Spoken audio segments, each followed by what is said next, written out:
Hey everyone, it's Raven. Welcome back to the Nest. First off, I want to start off by apologizing for being MIA. This video was intended to be up on Wednesday. However, my voice decided to elude me on Monday night. So I have been without a voice. It slowly started coming back yesterday afternoon, but it still sounded really scratchy. And even like now, I'm still having to still clear my throat to prevent the kind of scratchiness going on. But I mean, I know continuing to clear my throat probably is aggravating it more, but I don't know. So anyway, again, like I said, I wanted to apologize. This video was intended to be up on Wednesday. Do not worry, we will resume our regular schedule and keep to. So for today's video, I will be kickstarting the Budget Beginner series. If you are interested in seeing that and getting some kind of beginner budgeting tips, stay tuned.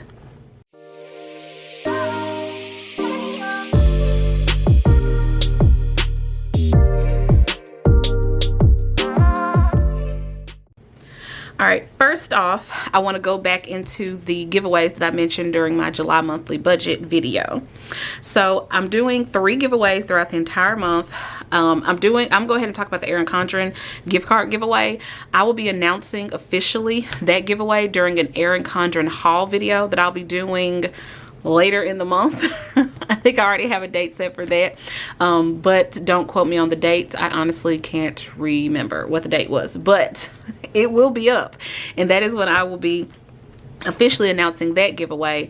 And then the winner for that giveaway will be announced at a later video towards the end of the month. Now, for the 2 major giveaways for the month, I'm going to be doing 2 $100 giveaways. One giveaway is strictly for my loyal subscribers, and then the second is going to be pretty much for any subscriber.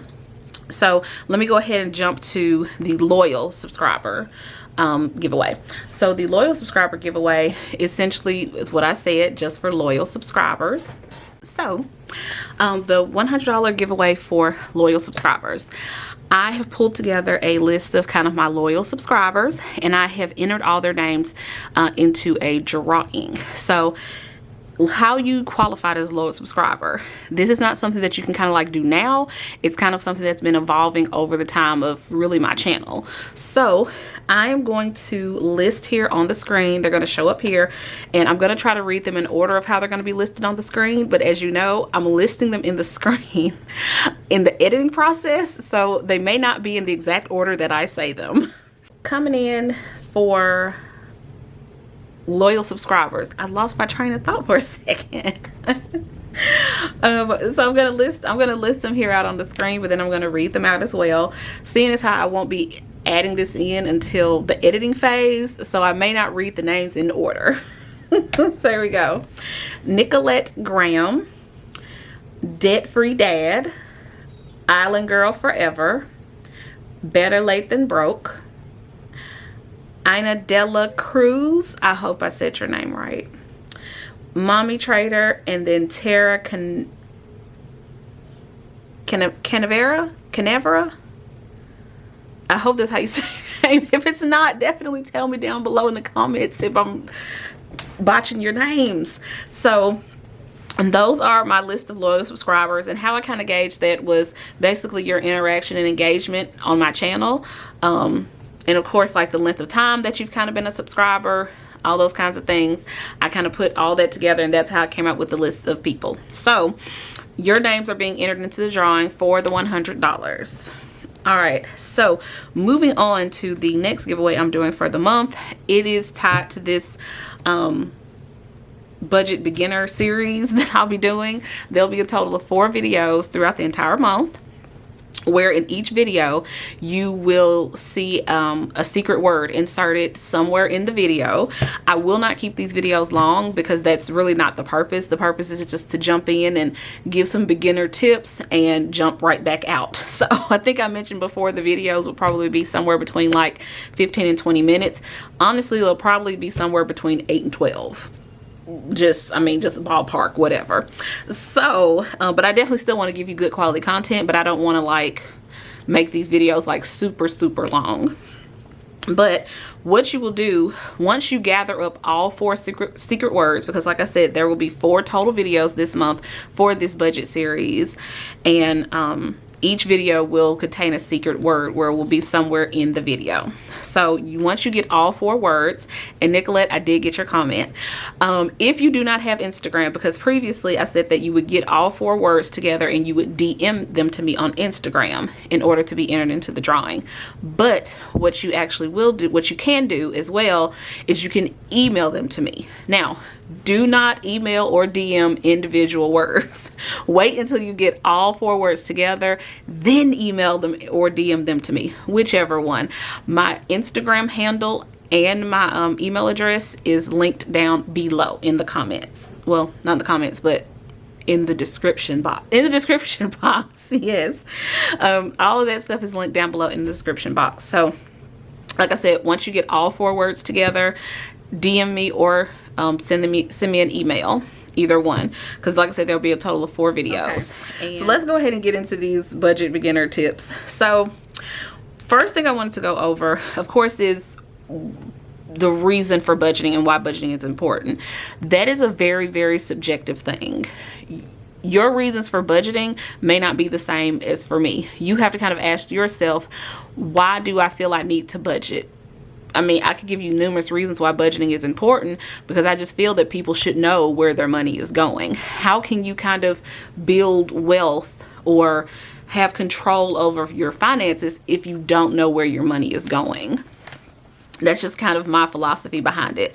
So what I'm going to show here while we're talking about where your money is going, the first kind of, and I'm probably going to be giving like 2 tips during this video. It'll seem like 2 tips, but it's really 1, but it's 2. So what I have here is I have my monthly layout for July. And the first tip, which is kind of the first thing that you can maybe start with, and this is really for somebody who is not budgeting. It's definitely tips for anyone, even if you do have your own method of budgeting, because no one method of budgeting is right. It's whatever is right for you. So I would never go on record and say, oh, don't do that style of budgeting. It's not right, or it's not going to help you, because I mean, it probably can. My way of budgeting may not help you, but it may help some people. So how I would start off, which is kind of how I started with budgeting, was just simply laying out what my expenses are. That's just kind of key. It's key to know where your stuff lands. So you want to lay out on your monthly spread, and you don't even have to get like a planner like I have. You can get like a regular calendar, or you can print off a calendar. I mean, you can just do various different things. I just like the setup of a planner because I'm just used to using planners for other things. So it was easy for me to make the transition to using a planner for budgeting. So as I said, with the monthly layout, you kind of just go in and lay out all of your bills and expenses and kind of how, you know, the days that they're due and all of that. This will give you a good way to gauge what bills need to be paid from what money. And what I mean by that is, so take me, for example, my full-time job, which is my main job, I'm paid on the 9th and on the 23rd of this month. So if I go ahead and lay out all of my bills, debt payments, all those kinds of things, lay it out here while taking into account that I'm paid on the 9th and the 23rd, I can kind of see what bills fall into what paycheck period. So, and it's also important for people who are paid on a bi-weekly basis, because you're paid on a bi-weekly basis, your paydays change. You're not paid on the same day of the month. You're not paid on the 1st and the 15th, or the 15th and the 30th, or, you know, one time monthly on the same day. You're paid on a bi-weekly rotation. So your paydays are not always the same. It's the same thing for people that are paid weekly. Your paydays do not fall on the exact same day. So you kind of have to know where your bills and your things are lined up so that you know where you need to allocate things. So back to the example of, let's say my first payday, which was today, the 9th. So that means I know for this paycheck, I have half of my car note coming out. I have my stash investment coming out. And I'm not paid again to the 23rd. So that means everything from the 9th all the way to the 22nd has to be covered by this paycheck. So that means my Allstate bill, my T-Mobile bill, my second Allstate bill. I just know I can just pick this up and look and see and say, okay, this is the stuff that I have to pay for, and this is the things that I have to, you know, cover out of this paycheck. Well, another thing that is good for people that are paid bi-weekly or bi-weekly or weekly, probably not monthly or the 1st and 15th kind of situation, but definitely for people that are paid weekly and bi-weekly. You see how I'm paid again on the 23rd, right? So that means that my next paycheck will not be until the 6th. Is that right? Yes. So the 6th of August. So that means this paycheck is not only going to have to cover stuff that's in this month, it's going to have to cover some stuff that's in the first week of August. So that's why it's really, really good to do your monthly layouts. And sometimes you may have to, especially when you're first starting, you may have to do 2 months at a time, especially if you're paid bi-weekly. So that way you can kind of get the flow and cadence of your bills. I don't necessarily have to do that anymore as far as knowing, you know, when things are due, because like I said, I just know at this point I've built up a routine and I know what is due when. So I really don't have to do 2 months at a time, but I definitely like to do a month just so I can pick it up and at a glance I can see what is due when. So that's really like the first step that I would start with. If you are not budgeting, definitely start to track your monthly expenses when everything is due. And the next brief topic that I want to talk about is calculating up your monthly expenses and what you have coming in for the month. That's just something else key that I feel you should really be doing early on.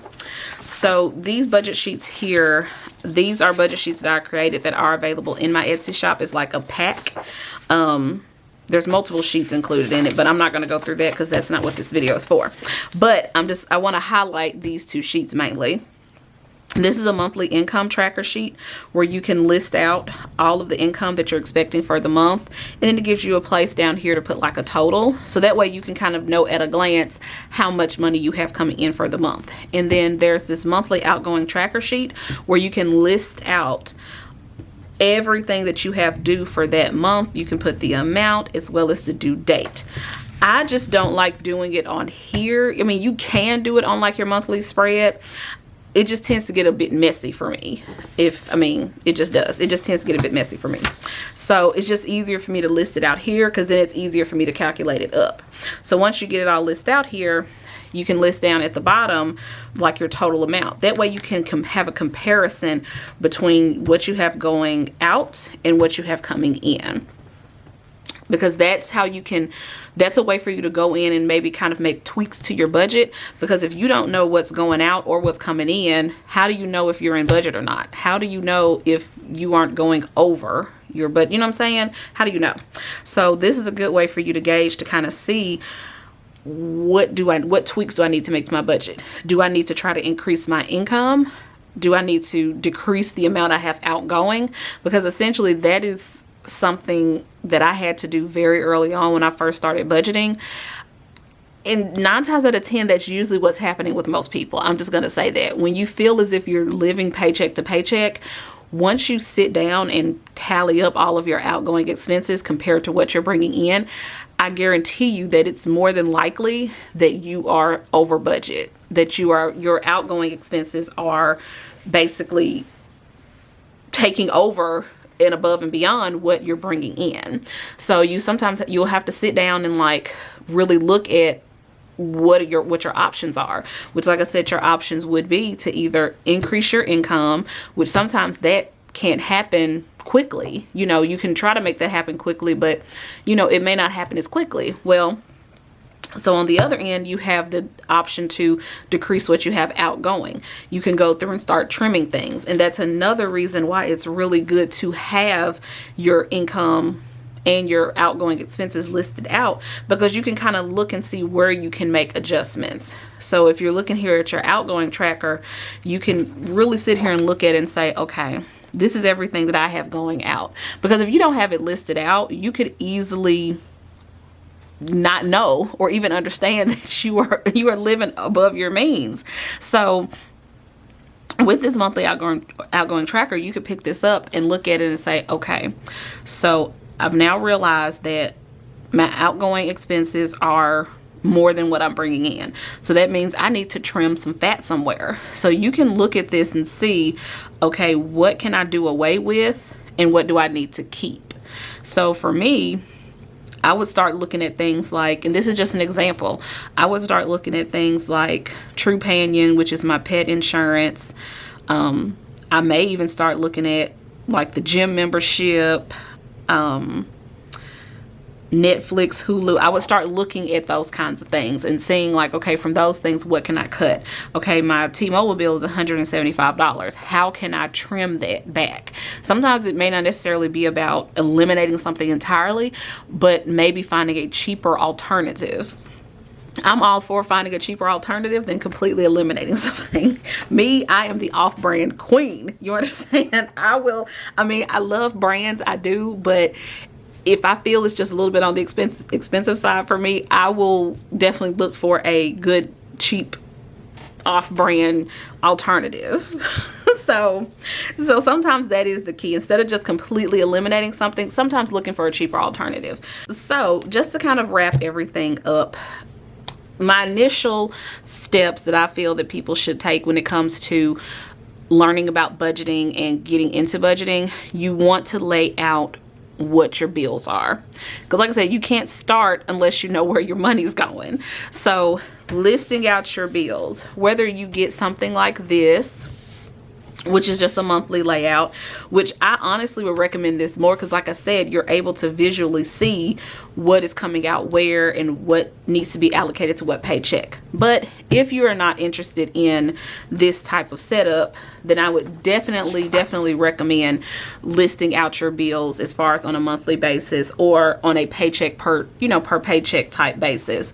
That way you can kind of see your bills listed out as well as your income listed out and see where you need to make adjustments and see where you can maybe, improve your budget a little bit. All right, guys.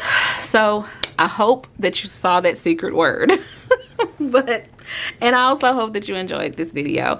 If you did, definitely go ahead and give me a thumbs up, as well as go ahead and hit that subscribe button. If you're not already subscribed, ring that notification bell so that you do not miss any more of my videos. Thanks, guys. Peace.